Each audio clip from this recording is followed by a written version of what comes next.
We met in Singapore when I was getting treatment at a clinic in Singapore, and obviously Jing was living there, born and living there. So yeah.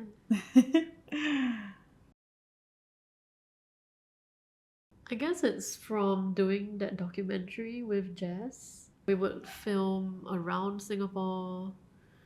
We would interview people. I was just mostly in the background, like tagging along.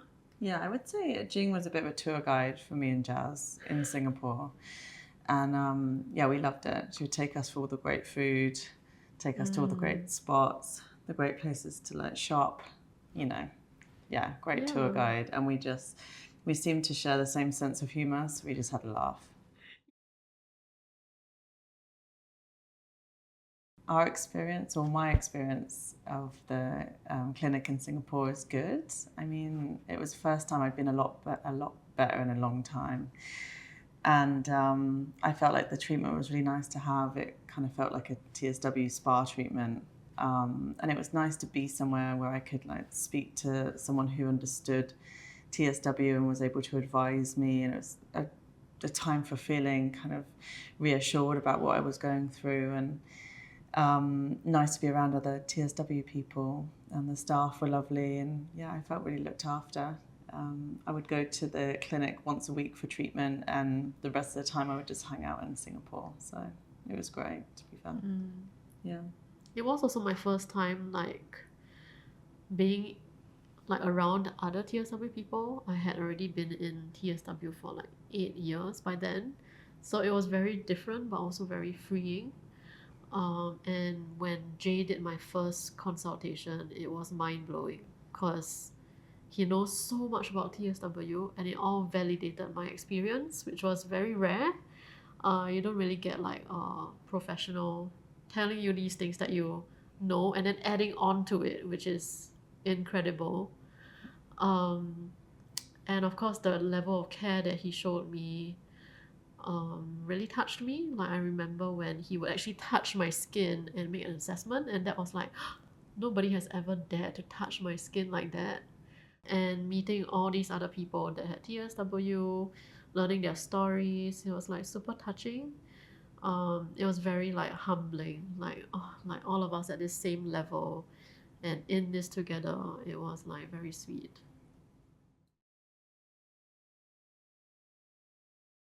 CAP therapy is cold atmospheric plasma, and plasma is the fourth state of matter. So we have like solids, liquids, and gases. And when you heat a gas up, you go into the fourth state of matter called ionic gas, and that is plasma. And an example of it happening in real life or in nature is lightning. So we produce that in a machine. It goes through this pen wand, and when you slide the wand over your skin, it directly delivers the plasma to the skin, and it regenerates the skin. So with TSW skin, what happens is that our healing rate is very poor, and that's why we take a long time to heal. And what CAP treatment does is speed that timeline up by healing the skin quicker. There are three main functions of the CAP therapy. The first one would be the increased healing rate. So you would go through the stages of healing faster. So like inflammation, proliferation is the main one, where you'll start flaking a lot, and that's a healthy process. And then remodeling, that's when the skin tightens, contracts the wounds, and synthesizes the collagen. And then after that, you get like healthier skin. The second one would be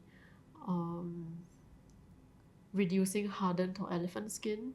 So that's this like micro exfoliation effect, where the CAP treatment reduces that roughness. So if you have hardened skin or elephant skin, you get smoother skin every treatment. And the last one would be to kill bacterial or fungal infections in the instant. So it helps with surface bacterial infections or fungal infections. And that helps with the healing process, because when the skin is dealing with fewer microbes on the skin, then it can heal faster.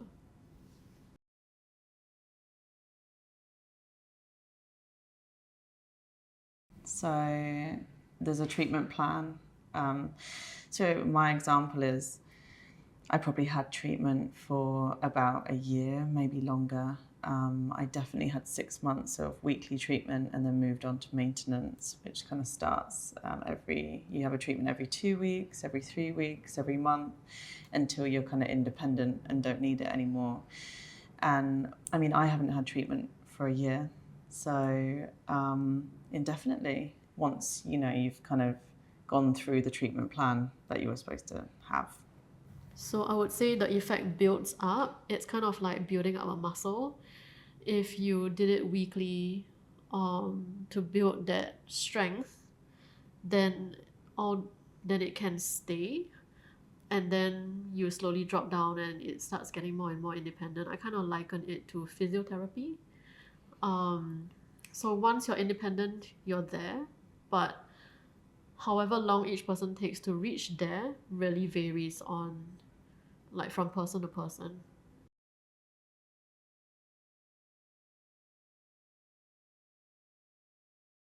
I would say I had an idea to bring it here before I left the UK. I think because we were filming like a mini documentary, and I had the privilege of being able to go to Singapore and get treatment. And at that time, I guess was somewhat well known in the community. So there were a lot of people that had followed my journey over to Singapore and couldn't make that journey themselves. So there were like mums with kids or people that couldn't afford to go to Singapore, and it kind of weighed heavy on my heart, and I just kind of felt like it didn't seem fair. So I just thought, it'd be great if this was in the UK, which is kind of the same idea that people have now when they message us. And it just felt like one big dream. And I guess like when I spoke to Jing about it, we both kind of felt so passionately about it that we just kept going. And that dream became less of a dream and more of a reality. And we just kept kind of going over these hurdles and stumbling through and just, let's just do it. However hard it was, we kind of just kept going because it was really hard. Yeah, we did not expect it to be that hard. It took like a full year before it came into fruition. There was so much to research about, also figuring out what would be needed to run a clinic that's in the UK versus like Singapore or Thailand. We were also working like remotely from each other with an 8-hour time difference. So I would get up, she would be asleep, and then I would wait till like 5 p.m. and then start working together with her. Yeah, we would have business meetings sometimes like 3 a.m. in the morning, Yeah, like depending. It was insane. And also I had left Singapore early because I'd only had 3 months worth of treatment in Singapore because COVID was happening, and I just felt like I wanted to be at home. But also I knew that we were going to set up the business. So I kind of felt like I'll just wait until I get home and have treatment, not thinking that it was going to take a year until we would be able to get the machines here. And I flared quite badly. So I was dealing with having a flare. And, when you've been really well and you go back into a flare, probably one of the hardest things you have to deal with emotionally. It was so hard to see you in that space. Like I felt so bad for firstly it not being there yet, and then just seeing you struggle with it. Well, to be fair, it fueled us even more to quicken the process. I also had to do this whole big visa application, writing this huge like business proposal, doing like business projections 5 years ahead. Like we didn't really know what we were doing. Yeah, it was like a huge big like Dragon's Den thing. Like we had to like prove that the business was viable, because it's like Jing isn't like a resident of the UK, so Yeah. we had to prove for her to set up a business with someone else in the UK, like this huge big Dragon's Den thing, like prove that the business was viable, like actually going to make sense, and that we kind of knew everything that we were talking about, which kind of was good because it meant that we kind of covered all bases. But trying to do that when you're poorly at different time zones, it was a really crazy time. And yeah, I'm just like, when we look back now, sometimes we just smile about it because it's like, you know, we made it Yeah. through.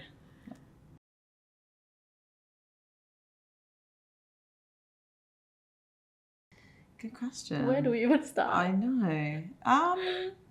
I've got a lot more grey hairs than I had when I started. Like a lot more. Like I have to Yeah. be this blonde now forever.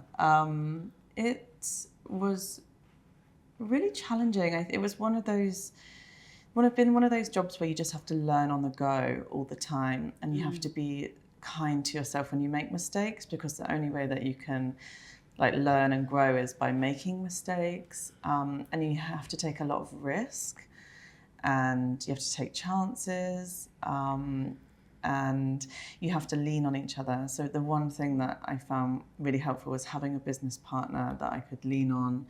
Bear in mind, like, we have the same sense of humour, so we kind of relied on that to pull us through, because there were so many times where if we didn't laugh, we just cried. Like, Oh my God, we have laughed and cried yeah, so much with each other. I know. We I have always grown say, so much, yeah, like mentally, emotionally, business-wise. In just 2 years, it's been like exponential growth. It's like continuous growing, learning, growing and learning. It can be really tiring sometimes. We have had like burnouts. yeah. There were lots of trying times with each other. Yeah, because it's just another relationship that you have to, if you don't nurture it, then like it can, like, what am I trying to say? Break down in some ways. So Plus it's like a marriage. yeah, Yeah, we're because practically you married. go through everything together, like good and bad. And the highs and lows can be quite extreme. Yeah. Like when something goes well, you're like, oh, so proud because it's your baby. And when something goes bad, you like almost over worry, or like go into this like paranoia or anxiety about it. Yeah. Because everything is at stake. Yeah, I would say that's kind of the way to describe it. It's like massive highs and massive lows. And then, I mean, and then it's kind of like, it's one thing, and then you take on staff, and then it's another thing, and then you have to learn to like be the boss. I'm like, oh, me? That is so weird. Like the bosses? And then it's like, I'm 32, like Jing's going to be 30 soon. Like, we're young. So it's like, sometimes you just want to be inappropriate and you can't, and you like learning for, like, people look up to you and they might be like older than you. It can be quite intimidating. Yeah, it's intimidating, but we're proud. I think like our families are proud, and the more that they tell us, the easier it is, because it took us about 2 years to take a step back and take a breather and look at what we had achieved. And that was really nice. And my mum will always say, like, look at what you guys have done. And it's like, oh yeah, because like you just go through the motions all the time. Like, you're just there every day, and we would work like 50, 60-hour weeks, like just keep going. And then it got to a point where me and Jing would actually leave the office at 5 o'clock and think, oh, okay. Like, there's actually someone else starting to do the bits that we scrambled to do for so long. Building a team was difficult. Firstly, learning what type of people would suit the clinic, and then finding that type of people, retaining them. That was a whole like learning curve. Even learning how to do an interview, that's weird. Yeah, all of it. Yeah. You just have to learn as you go along. You just have to trust that sometimes it's going to work out as well. And I mean, we've got 6 of us now, and then we've got my mum and dad that work for me now, which is quite funny. Very cute. Yeah, it's cute. And then Jing's family work for you in Singapore, so it's like we've kind of given our parents jobs, which is like, I pulled my dad out of retirement, which is quite funny. But you have to trust the people that are close by. Really.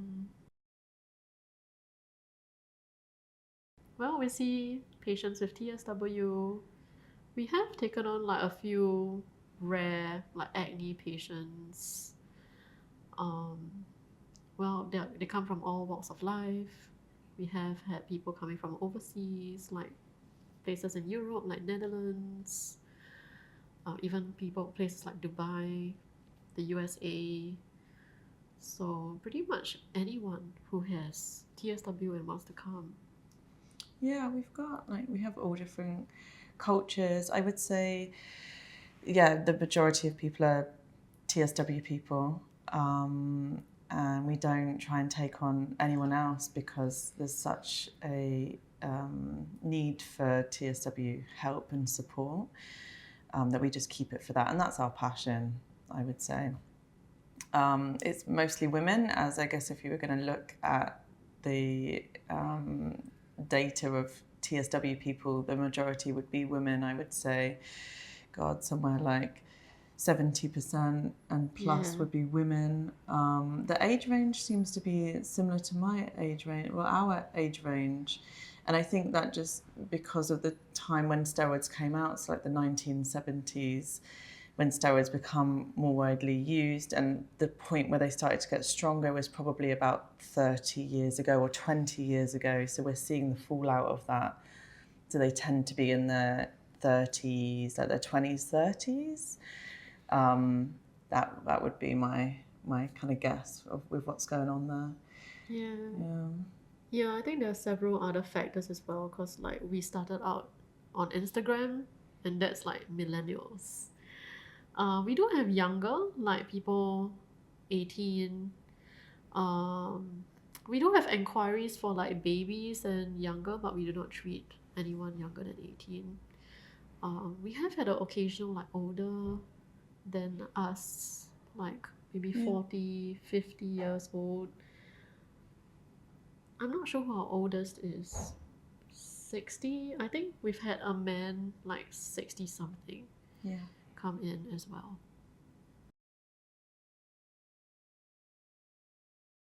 Well, working with TSW patients can bring you great highs and also great lows.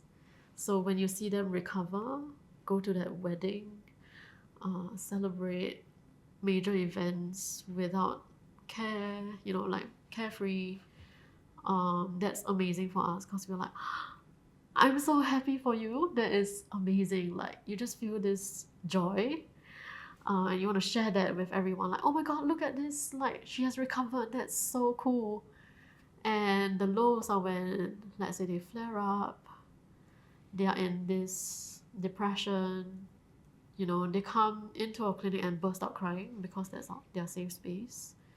And then, so you go through all the motions with them. So just like TSW, it is lots of roller coasters. And that can affect us emotionally because we've been through it. It's kind of like living through it again. But the good thing is because we've been through it, we are more equipped to deal with that. So yeah. I would say that for the most part, TSW people are all quite similar in that we're quite soft.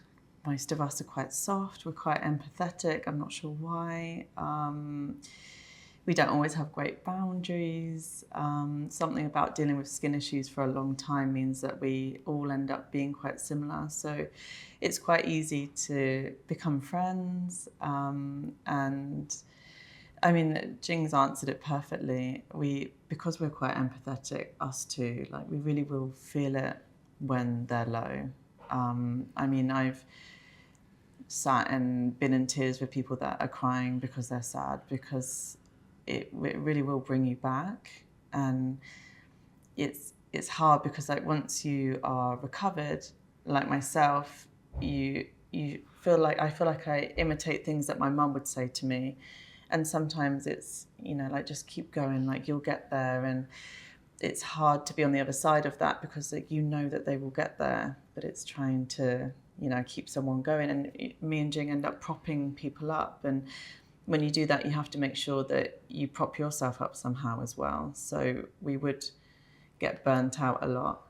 But I mean, some of my best friends now are people that I've met in the clinic. So yeah, kind kind of happy about it, to be fair. Yeah.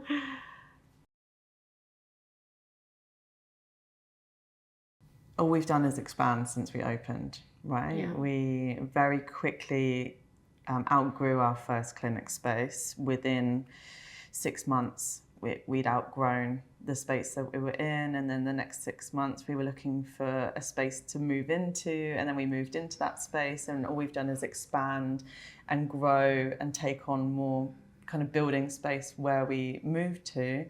And we've only been in business or running the clinic for 2 years, so all we've done is expand. But I mean, outside of where we are, yes, I think it's another passion of ours for the treatment to be available, you know, in other parts of maybe the UK or Europe or other places. And I wish it was easier said than done.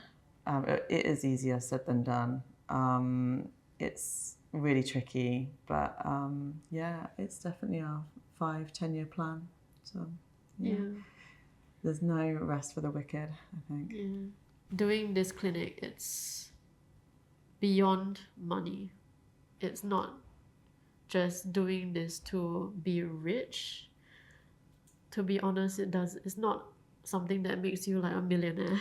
No, it's kind of like it's definitely an not. NHS. Yeah, truly, because we don't want to be like putting prices incredibly high to make this profit or whatever. We do need people who are very passionate and very committed to helping TSW people, and for them to be guided by that, and to stay guided by that,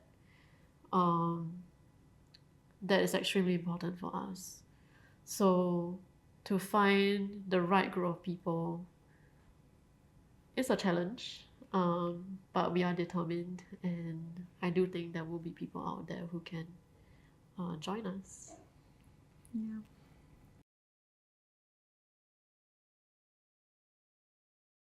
Like with climate changes, like firstly seasons, they bring different things. So let's say for spring and summer, there's the heat, there's pollen and hay fever, Yeah, sweating, dryness. Yeah. With winter is the heating, it gets too dry. The cold, like the bitterness of the cold. Yeah. Like dampness at home also affects like mold, fungal infections. The lack of sun can impede the healing of fungal infections. Humidity can help dry skin but impede the healing of oozing skin. So the skin interacts with the environment. So whenever the environment changes, it definitely changes as well. Yeah, I would say that the UK isn't a great place for skin generally, unless you're by the coast.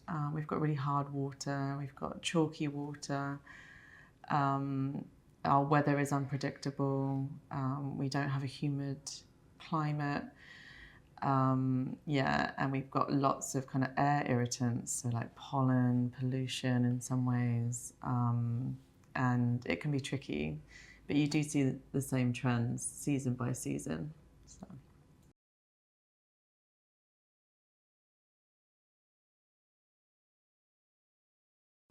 I think I wish I knew more knowledge about how to treat it. So I spent 8 years fumbling about, where if that knowledge about how to treat it or care for it appropriately was out earlier, then my whole journey would probably have been shorter and a lot less torturous. Yeah, and I think by the time I had gone into TSW was about 4 or 5 years ago, and I think at that point a lot of people, there wasn't as much information about it, and I think you kind of assume that you're going to be better in 6 months, and I wish that I had known that I was going to lose 4 years of functionality, because that break, so when I got poorly when I was 28 and then got better, 3 years later or so, 4 years later, you lose a lot of life, and although there's like great things, like you have a lot of gratitude, you have to deal with the grief of losing all of that time. So that can be quite difficult. But yeah, like Jing says, I wish that we had known about the treatment a bit earlier. Yeah. I would say that TSW people require a lot of external support. So if you're going through something like TSW, you kind of need to, if you know you're going to go through it, make sure that you've got the right level of support. So often people get so poorly that they can't work. Or if you have young kids and you want to go through TSW, is there someone that can help support you, you know, physically, financially, emotionally, because it will rock every part of your world. And obviously, as we know, sometimes that medical support isn't there. So looking for support in other ways is important. We have noticed that patients with better family support and support systems around them heal faster. Yeah. Because emotions also take a toll on TSW healing. It's emotional stress. And many patients who are afraid to tell others around them about their condition, that really affects the amount of support you get. So I would say it is understandable that you're afraid to open up about it, but if you're able to get yourself through past that hurdle, speak openly about it with your colleagues, friends, family, then you will have a much better healing journey. You get to see the beauty in everything. Yeah.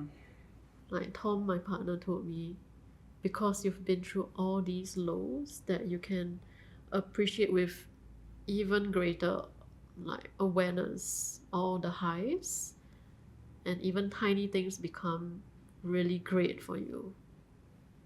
So it's worth it in that way. Keep going.